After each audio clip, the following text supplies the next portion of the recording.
Hi, my name is Judy, and I am an elementary school counselor in the Bay Area. Hi, my name is Yang Yang. I'm an associate therapist for a nonprofit organization, and I'm based in Southern California, specifically San Diego. Hi, my name is Donna. I'm a head counselor for a high school in the San Joaquin Valley. Hi, my name is Rosa, and I am a program coordinator for UC Merced and an adjunct faculty counselor for 2 community colleges. What motivated you to pursue a counseling career? I am not someone who likes to be behind a desk for very long, so I definitely wanted to have a career where I was engaging with people and helping. I studied psychology in college. When I graduated, I was working at an after-school tutoring program, and I was also a children's ministry director. Did those 2 jobs for 3 years and kind of felt stuck after that. I kind of didn't really know where to go. So I took a gap year and I studied abroad and was really thinking about what I really enjoyed about both jobs and what I did not enjoy about both jobs. And that kind of led me towards school counseling. It kind of was the best of what I liked. I decided that I really wanted to expand, so I also studied clinical mental health counseling.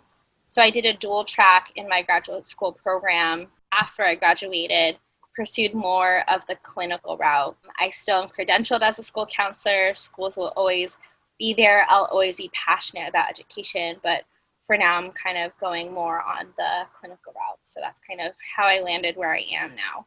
I originally was not counseling, and education was not even on my radar. When I first went to college, I totally thought that law school was where I wanted to be. I knew I had an opinion. I always had something to say. I did everything in my undergrad to prepare myself for law school.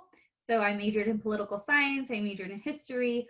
I had extra time and I decided to do a minor in education, and that really shifted my thinking. I took a class and I needed to intern at a high school, and at my site I was assigned to help English as a second language classrooms, and I saw firsthand how hard it is for ESL students to integrate into public education. Teachers were so focused on getting the majority of the class through standards that they didn't really have the time to customize education. And so I saw my ESL students marginalized and really kind of left to figure it out. So I really started to champion for bilingual textbooks at the high school, because with bilingual textbooks, I felt like my students at least had a fighting chance.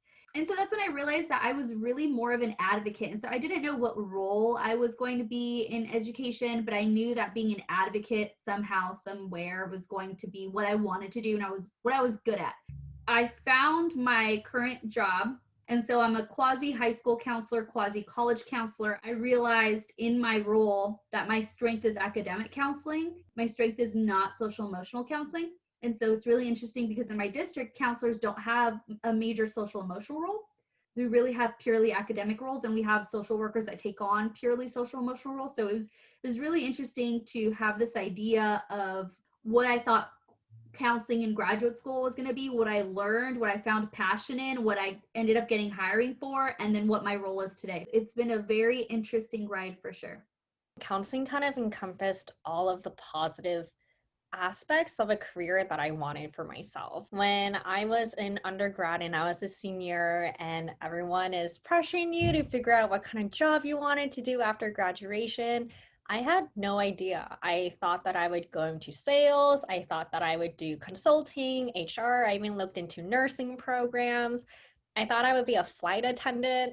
Like, I had no idea what I wanted to do, but I knew that I wanted to work with people. In all of my internships and fieldwork experiences in my undergrad career, it was always in a mentorship or teaching position. Counseling just really encompassed all of the positives of all the different careers that I was interested in. And when I went through my program, I did the 2-year track with a master's in counseling, and you graduate with your PPSC credential, your pupil services credential. I landed a job in the Bay Area, and that's kind of where I've been for the past 4 years. I love it, and it's definitely where my heart is at. I just think the aspects of being able to serve people and work alongside people and empower not only myself, but the people around me, that was really what enticed and motivated me to pursue a counseling career.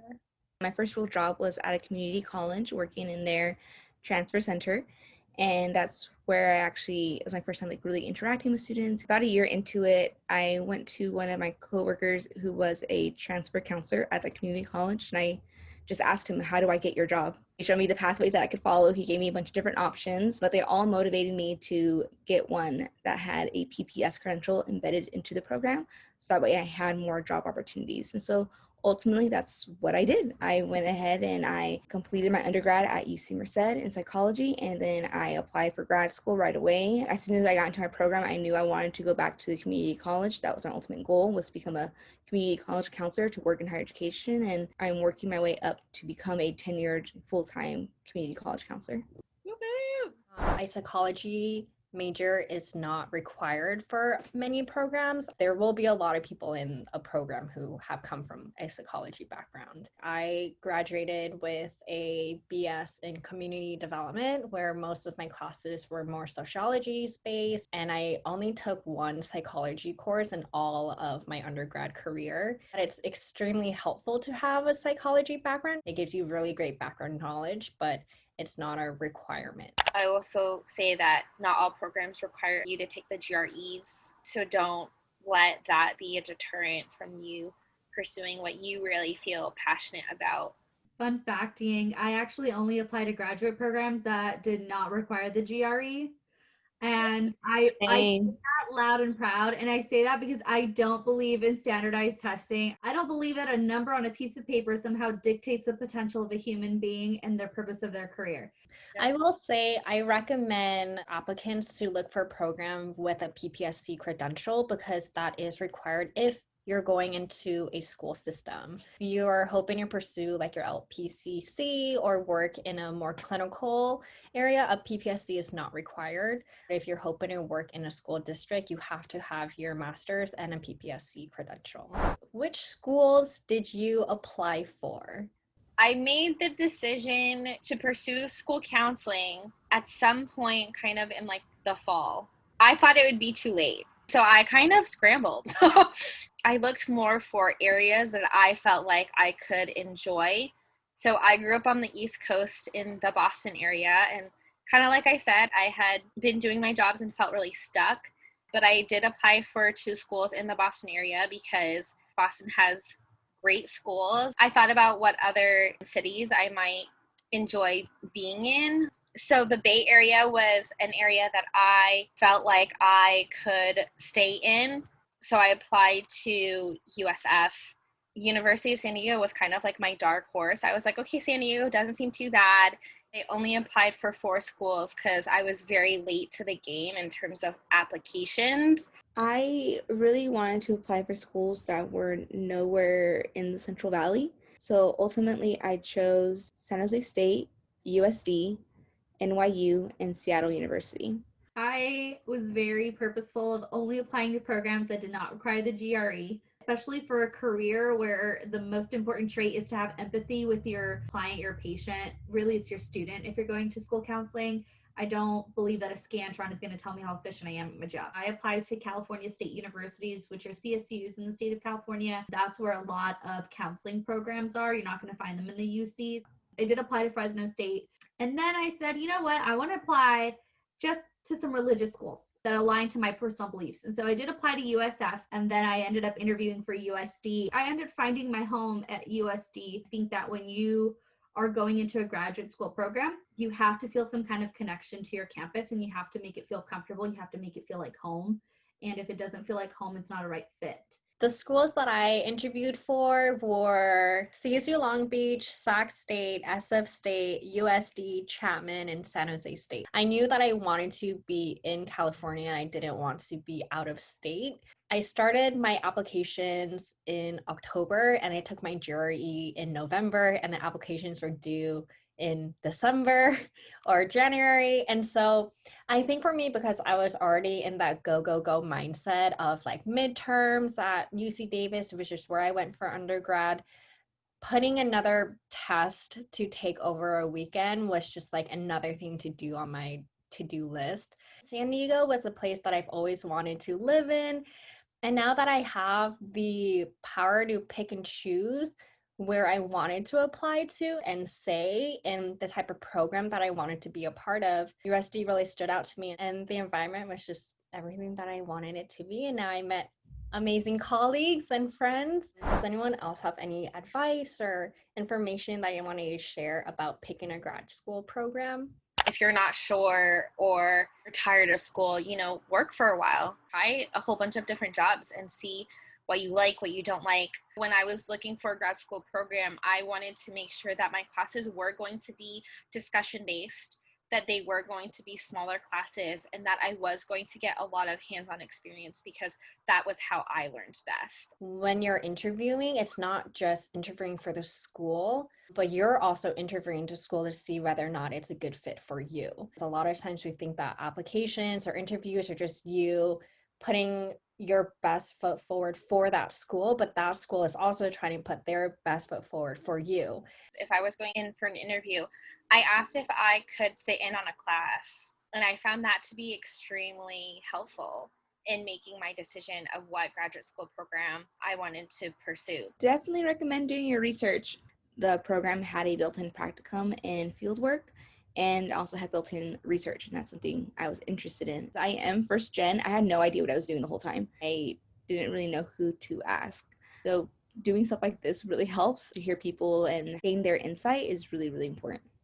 The next question is, what was your graduate school interview process like? I ended up doing a virtual one-on-one interview, just an advisor and myself. At that moment is when I actually realized that it wasn't just them interviewing me, but I'm also interviewing them. The person who interviewed me switched gears pretty quickly and was like, this is why you should come to us. This is what we can offer. If you come here, this is what we can give you. This is how we can help you in your career path. And I was kind of like, whoa, they want me. So that was really unique and very interesting. And I didn't expect it to go that way because I just didn't know what to expect in the interview process at all. Since I'm an outsider in the field of psychology, I was a political science and history major. I sat in this interview for USF and I felt like I had no idea what I was doing. I knew I was going to be passionate. I knew I had something to say, but I felt a little bit inadequate, like I didn't belong because I felt I was in the world of psychologists. I felt like when I interviewed for USD, I was a lot more prepared because I went through that phase with USF. The CSUs never interviewed us. They don't ask for interviews. It's really just like when you're a senior in high school applying to a CSU, you submit your application, you submit your letter of recommendations, and they let you know if they like you. The CSUs did not give me a feel of, I'm interviewing you. That's not the case. When USD gave me the similar feeling of, do I like this school enough and why should I go there? For a first gen to feel validated off the get-go, that means a lot. When I applied to CSU, I got a letter in the mail saying whether or not I was accepted into the program. The only CSU that did a in-person interview was CSU East Bay for me. There was a in-person interview where they ask you questions and you respond. And it was a written portion of the interview where they gave you a case study of a student example, and then they wanted you to write about the interventions and strategies that you would use to support that student.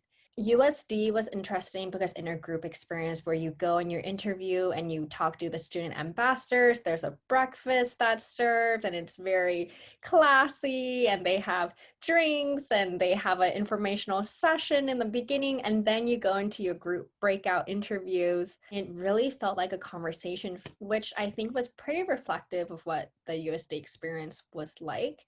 And then after the interview, they also did a school tour. Another school that I interviewed with was Chapman University, and that was also a group interview. And then we split into one-on-one conversations with a professor, and they're asking you some follow-up questions about your resume. Like I remember my professor pulling out my resume and asking me specific questions about my work experiences. I was unable to make the group interviews, so I was like, I'm so sorry, but I really can't make it out there. Is there any way that I could reschedule the interview and do it at another time? And luckily they were very flexible. I flew in at a different time, met with the professors one-on-one, and that's when I was able to sit in on a class. Come with some questions about the program. You're interviewing them just as much as they're interviewing you. The next question is, how did you finance grad school? I'm very grateful because my parents were willing to finance that. I received one scholarship because I was the president of the Student Graduate Association. I did a work study program. I did really well in school, and because I got good grades, my grad school program also gave me scholarships every semester. I will say that there are ways and opportunities in order to help finance that, but be realistic and know, what you're getting into, especially with student loans. I would say ask a lot of questions. What they don't tell you is that graduate school doesn't really offer you a lot of public financial aid the way your Cal grant does in undergrad and Pell Grant. And so if you're using that to kind of fund your undergraduate, you kind of have to plan your master's as if you're not going to get any of that.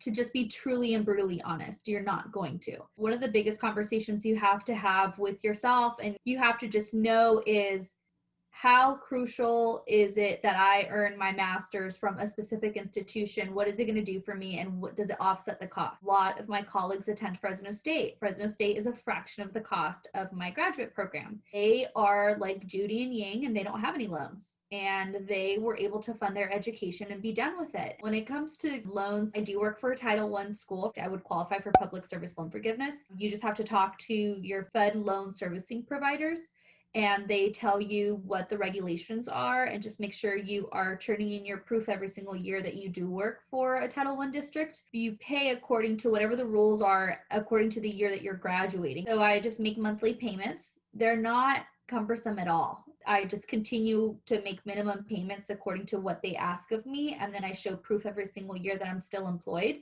And after so many years, my debts get forgiven, whatever is left over. And so really I'm going to pay maybe an eighth of what I took out. Like I said, if you're flexible with where you apply, if you're flexible with the district you work for, if you're flexible with your position, you're going to reap a lot more reward. When it comes to finances, when it comes to your loans, when it comes to financing your education, the more flexible you are, the more opportunities you have.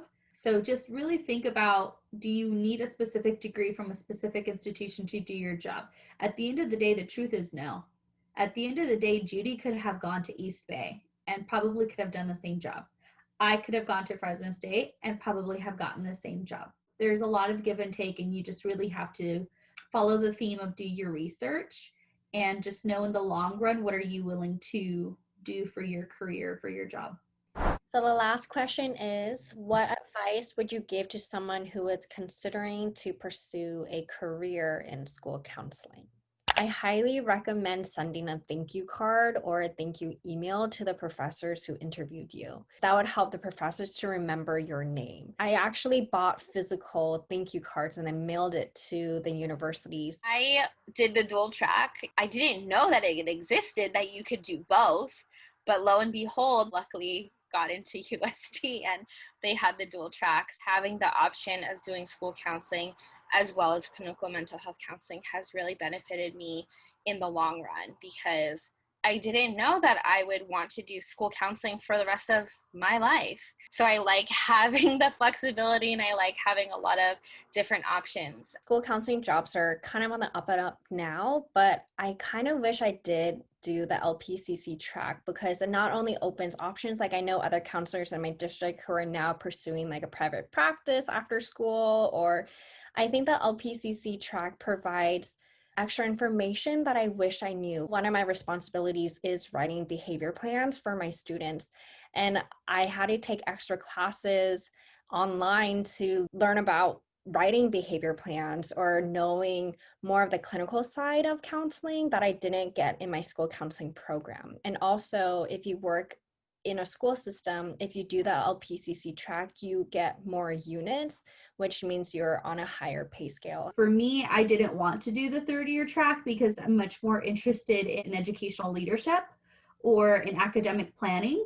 This is not for all schools, but generally speaking, the way that school counselors function in elementary school, middle school, high school is very, very different. Elementary school, typically school counselors are very focused on the social emotional learning.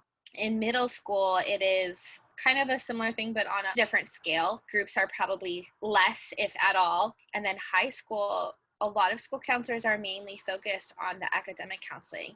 There's very little room for social emotional learning or guidance. Overall, while you're interviewing or applying for graduate programs, remember the schools are not just interviewing you, you are also interviewing a program that fits for you. And just stay curious and open to the possibilities. You might go into a graduate program thinking that you want to do one thing, but as all of us have gone into a program, when we left, we had completely changed expectations. It's a really great career. I could say that we all really love our jobs. Thank you all for participating. I really appreciate your time. I feel like USD should pay us money for promotions. They should. They should give us loan forgiveness is what they should do for those who took out loans. Thank you. Bye.